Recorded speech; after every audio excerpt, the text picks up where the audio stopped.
road has been a windy, uphill, downhill, uphill road, a lot of bumps that I've had to overcome.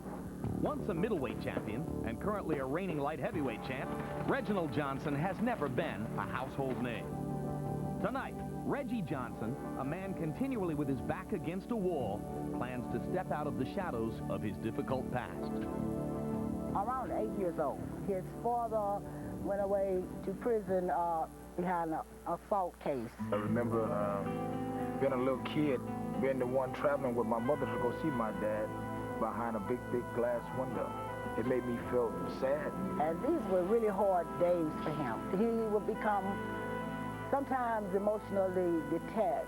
It was kind of degrading for my son to see me in that situation. He would ask me, when is he going to be allowed to come home? Home was the roughest neighborhood in all of Texas, Houston's 5th Ward.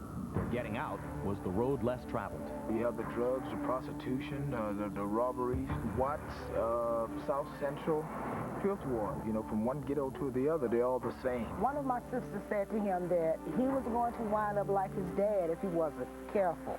A misdirected 12-year-old then turned to his uncle, an amateur boxer, for some much-needed guidance.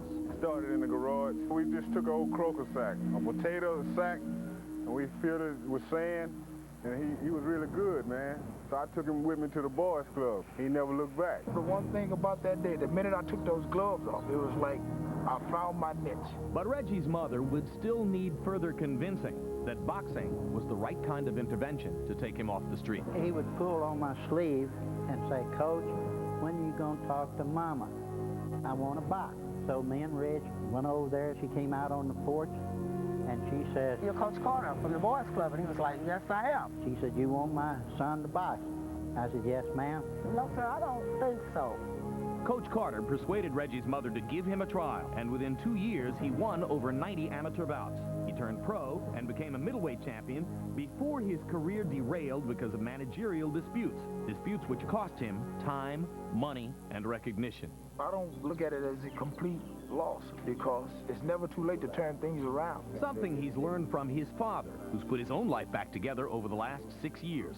For Reggie, his turnabout came last year in a dramatic upset victory over William Guthrie. A new belt holder in the light heavyweight division. And with that, a heartfelt wish was fulfilled. I used to always look out and I would see 2 empty chairs. My mother and father wasn't there for the most part. I've always known this is something that he always wished for. For Reg to have us there, we know the importance of it. It's nice now looking out there knowing that, you know, through it all, I proved a lot of people wrong. Tonight, Reggie Johnson has another hill to climb. Amid near-unanimous expectations, he's about to get punched back toward the bottom of the boxing heap. But it's a long way from the 5th Ward to the spotlight. And to have made the trip and to have brought Mom and Dad with him is a satisfaction that can never be knocked out. Norma Johnson, mother of, Robert Johnson, father of, and former schoolmate of George Foreman, in the dressing room. Cheering their son on as he warms and gets ready to come to the ring, fight the biggest fight of his life against Roy Jones. Tale of the